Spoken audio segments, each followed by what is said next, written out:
میں پھر کہتا ہوں کہ اگر یہ بدعت حسنہ کا کوئی کانسیپٹ ہے تو پھر آج سے عشاء کی نماز پھر 5 رکعت ہونی چاہیے. کیا خیال ہے؟ 1 رکعت اضافہ ہو رہا ہے نا, رکوع بھی زیادہ بڑھ رہا ہے, سجدے بھی 2 بڑھ رہے ہیں, قیام بھی بڑھ رہا ہے, تشہد بھی بڑھ رہا ہے. کیا خیال ہے بھائی؟ ہونا چاہیے کہ نہیں ہونا چاہیے؟ ہونا چاہیے نا. یہ بدعت حسنہ ہے, لگا لیں چلے بدعت حسنہ. اب اس بدعت حسنہ پر عمل کر کے دکھائیں. اب اس بدعت حسنہ پر عمل کر کے دکھائیں گے تو آسمان سے بجلیاں نا ٹوٹ پڑیں گی ان لوگوں کے اوپر. ہے کرو نا پھر یہاں پر بدعت حسنہ کرو. چلو 3 سجدے کر لو بدعت حسنہ. یہاں نہیں کریں گے.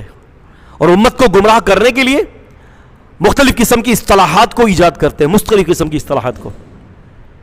ایک حدیث لاتے ہیں یہ لوگ صحیح مسلم کی کہ رسول نے فرمایا کہ جس نے دین اسلام میں کوئی نئی بات ایجاد کی تو اس کے لیے اجر ہے جو اس کو ایجاد کرے گا. من سن فی الاسلامی سنت, کے جو دین اسلام میں کوئی سنت کو ایجاد کرے.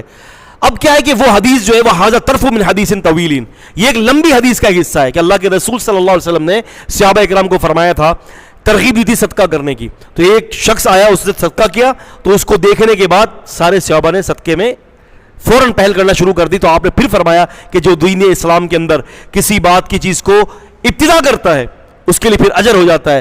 اب یہ جو ابتدا کی تھی صدقہ کرنے کی, کیا یہ شریعت کے اندر پہلے سے موجود نہیں تھا؟